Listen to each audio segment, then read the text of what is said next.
Thanks for visiting the channel.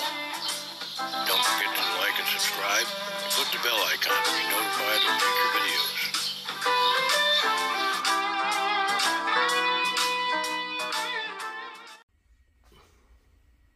Okay, this was a lot more difficult than it needed to be, but we finally got this box so it will open, so at least we can see what's inside it. And we have the ubiquitous cord and the Allen wrench. It's got the whammy bar. What? No picks? Looks like there may be one pick in there. I'm not sure. That might be a pick. No guitar strap that I see, but it does have the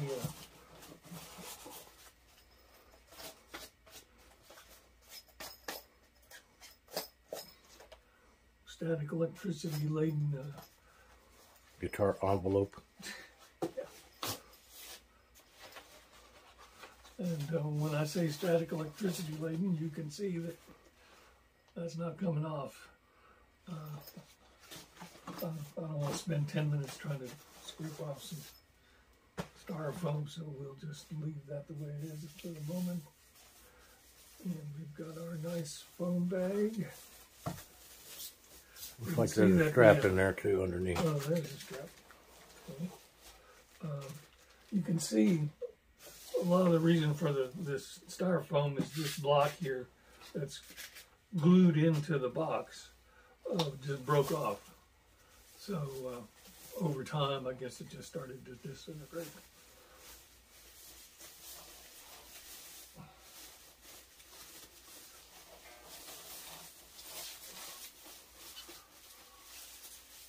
Well, Patrick will be busy with those tweeters today, eh? I don't even know if Dustbuster is going to get that stuff. Some of it, but like that stuff should be fine. All the stuff stuck on that so-called gig bag. First thing I got to say is that this is an incredibly lightweight guitar. Like a Glary. Yeah. You know, obviously it's a standard Strat configuration. Let's get rid of this box here.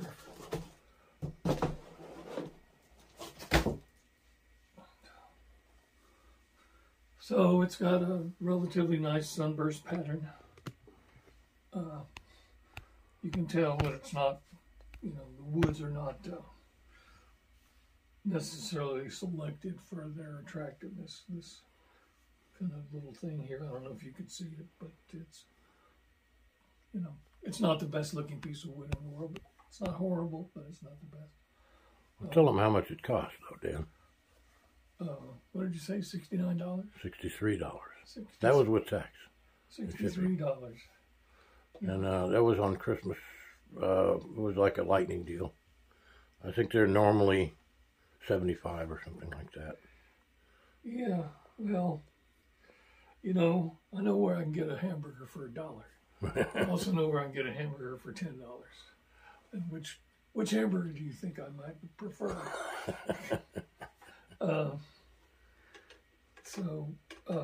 But you know, it's in terms of its design, it's very Strat-like. Looks like it's got a maple neck, and it's no finish on the neck.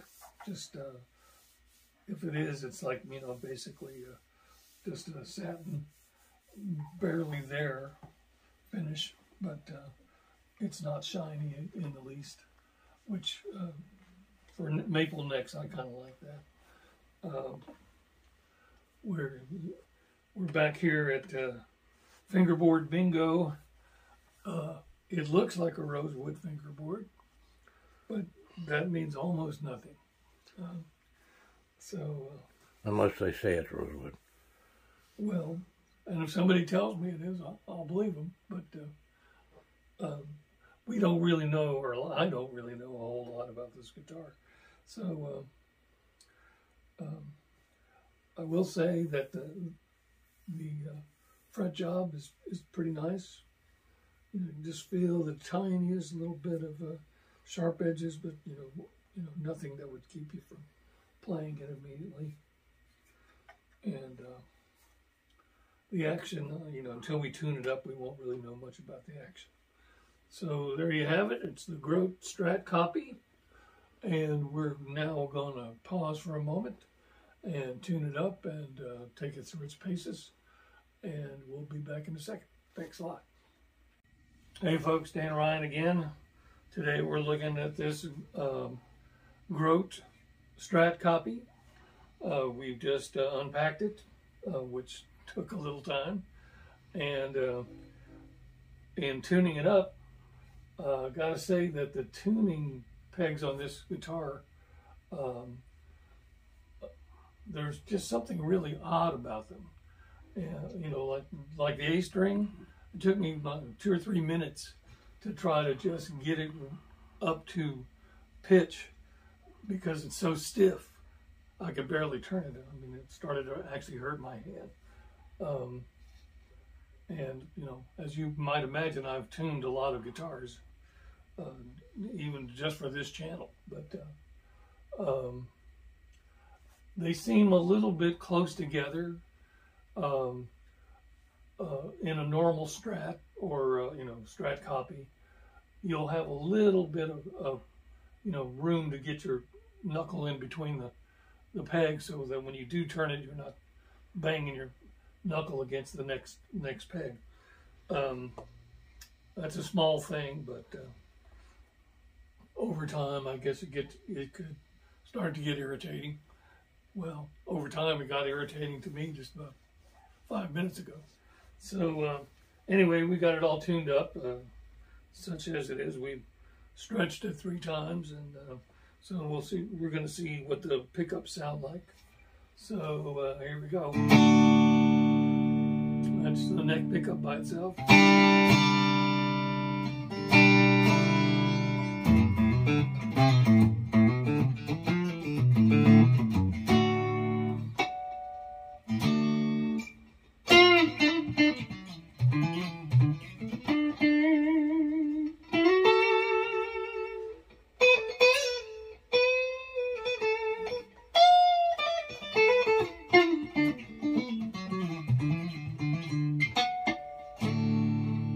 And here's the neck in the middle. You can hear it's drifted a little bit already.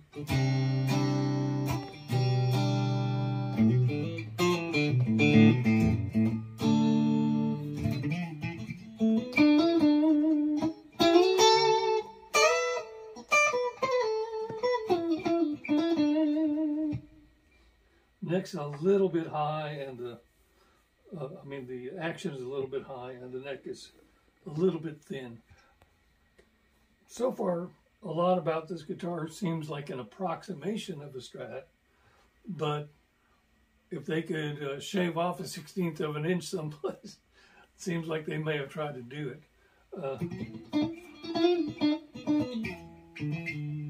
So it's just a little bit awkward to play. Okay, and here we have the middle pickup.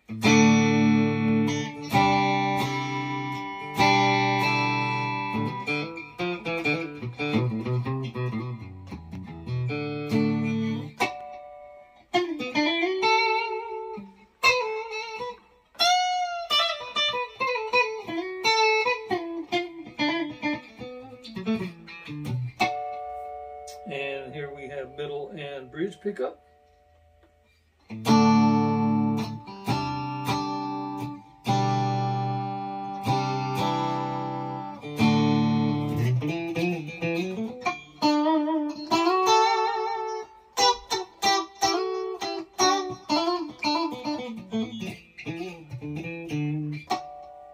And here's the bridge pickup. And if you've been watching this channel for any length of time, you know we always run everything wide open when we're trying these guitars out, so that we're not cheating. So, and here's the bridge pickup.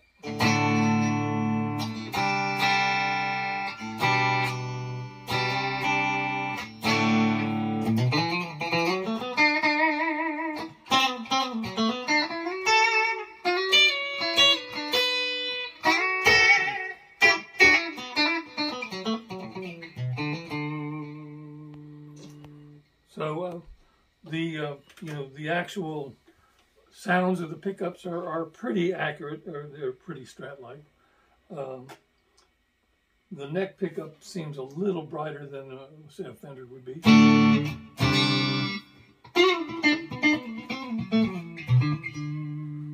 But not having one to compare with right now, that's just kind of an assumption on my part.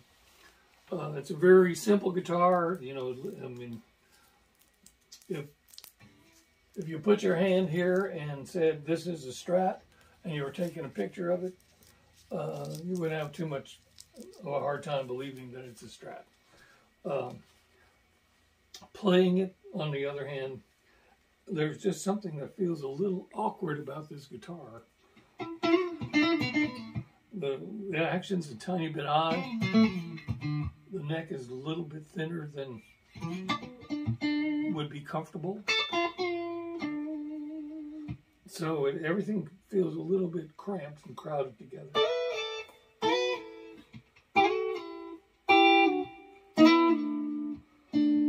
Anyway, not much else to say about it. You saw the back already, and nothing wrong with the way this is done. It all seems pretty solid, and like it'll stand up to playing for a while. So now we're going to tune it one more time, and we're going to come back and play something for you, and we'll see what happens. See you in a minute. Hey folks, Dan Ryan again. Today we're looking at this Grote Strat copy. We've gone over a lot of the details about it already, so I'm not going to redo it.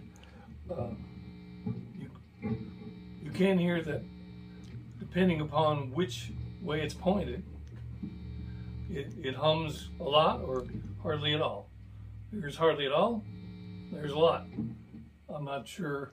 Maybe it's because it's pointed at the lights or something, I'm not sure. But anyway, before we say anything more about the guitar, let's just hear how it sounds playing to a track. And this is our friend Sebastian Zunino and his track called Trouble Blues backing track in G minor. And let's see what we get.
etc.